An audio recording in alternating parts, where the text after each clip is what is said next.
Hi guys, I just wanted to come on here and first off say thank you so much to everyone who watched my last video and then reached out to me in some form. Excuse me, my nose is itchy. A lot of the comments and messages I got were from people I haven't spoken to in a very long time or haven't seen in years or whatever, but that I deeply care about or had no idea that they were going through a similar thing. And I just want to say how wonderful it was to hear from all of you. To have your support is insanely wonderful. And just thank you so much for taking the time to even watch that video. It was really long, and I hope this one's not as long. I'll try very hard not to. I wanted to come on here and talk about a couple of things. One, I forgot to talk about something really important in the last video, important to me. And secondly, I just wanted to talk about my plan going forward. So let's start with the first thing. I went through all of those symptoms in my last video, leaving out a lot of things I'm experiencing. But the biggest one, and I know I said, this is the worst one in the last one, but actually the biggest struggle I'm having is my eyes. I wish I could put a side-by-side in here, but if you've, if you've known me for a long time, I've always had big eyeballs. It's just how I was born.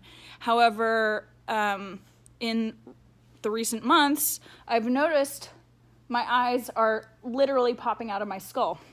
And this is called thyroid eye disease. A lot of people with Graves' disease get it. A lot of people that don't even have Graves' disease get thyroid eye disease. So that's not fun. Anyways, so at the end of the year, I was kind of scrambling to get in with an ophthalmologist so they could look at my eye and tell me if it was okay. A lot of people have to get decompression surgery or eyelid surgery. There's numerous things you can do. Getting your thyroid out is one of the only ways to stop thyroid eye disease. Radioactive iodine treatments actually make it worse. So there's a lot of routes. Anyways, I found an ophthalmologist through my insurance and went this week. And it was one of the worst experiences with a doctor I've ever had in my entire life. Basically, as soon as I walked into the office, I knew it was going to be a bad experience. Everything was so dated, and I'm 90% sure practices can update their office if they want to. They can pay to have those redone. And the rest of the building was beautiful, but inside was just, you knew it was gonna be an old person. So I meet with, 40 minutes after waiting, the technician takes me back and does the normal eye exam, puts drops in my eyes to get me dilated and ready for the doctor. And then it was like sitting in that office for another 20 minutes. Finally, the doctor comes in. She is old as fuck. Like, so old. And there are plenty of people that age wonderfully and have a wonderful brain until they're like 120, This woman just, oh my gosh, it was just like that kind of moment. So she just kept saying, oh, your eyes are really dry. Let's do a dry eye test. I know my eyes are dry. I told you that. I've gone through this for years. I know. That's not why I'm here. I'm worried about the muscles, so whatever. She does the dry eye test, and I'm not kidding. She leaves the room. It's a 5-minute test. She goes to not one, but 2 more patients and does full exams with them before she comes back to me.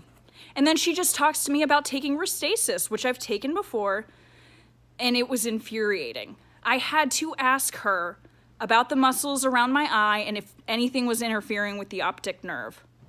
I shouldn't have to ask an ophthalmologist how my eye is. It's why I went to an ophthalmologist and not an optician.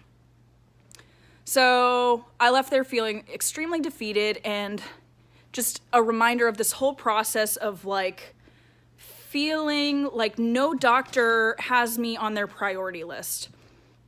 The only priority list I'm on is my own. And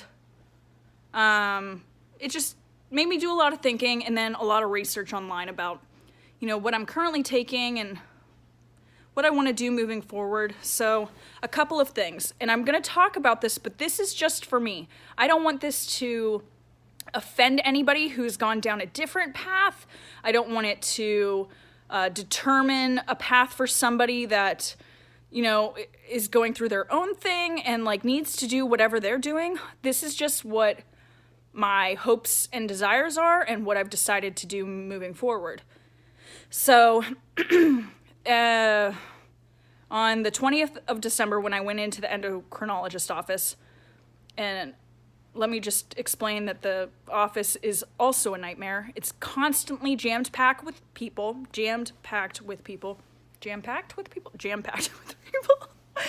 And anytime you try and schedule an appointment, they're like, oh, we don't have any openings now, but we'll just wait till there's cancellations and call you. Every single time. So clearly they're taking new patients instead of helping the current ones. So that's frustrating right off the bat. Because I had kind of an emergency relapse of Graves', I got in with a nurse practitioner, not even the doctor. So she prescribed me at the time, I believe it's 10 milligrams of atenolol, which is a beta blocker for my heart. There's tons of different beta blockers. She wanted me to take that 2 times a day, so 10 in the morning and 10 in the evening. And then she also prescribed me 15 milligrams of methimazole twice a day. Now, if you have gone through a thyroid or a hyperthyroid thing, you know that methimazole is commonly used. It's supposed to, kind of slow down the thyroid from freaking out, and it actually can send you into hypothyroidism. And that, I'm going to be very candid right now, is a very, I've gone down the route of gaining a ton of weight, losing a ton of weight, gaining weight, losing a little bit of weight, gaining weight, never really able to get it off. And the idea of going through that because of a drug I'm taking makes me beyond upset. And that's very shallow. I'm aware that's a very shallow thing, and I hate that. That's one of the reasons. Second reason is the amount of stuff online about this drug just not being good for you or your liver. That is frightening. I don't want to cause problems with another organ in my body because this one isn't working right. So I had been taking both of those over all of Christmas and New Year's break. So I decided, 2 days ago, I'm not going to take it anymore. And I stopped cold turkey, which I didn't even think about, and I don't feel terrible right now. I'm still experiencing all the symptoms of Graves' disease, but my attitude is okay, and I don't feel like I need to be crying all the time, which I was right before Christmas. To be fair, I think that emotion was fear of this situation, and I've done a lot more research and whatnot into it now. So, of course, this video is going super long again. Let me try and quickly talk about what I'm planning to do moving forward.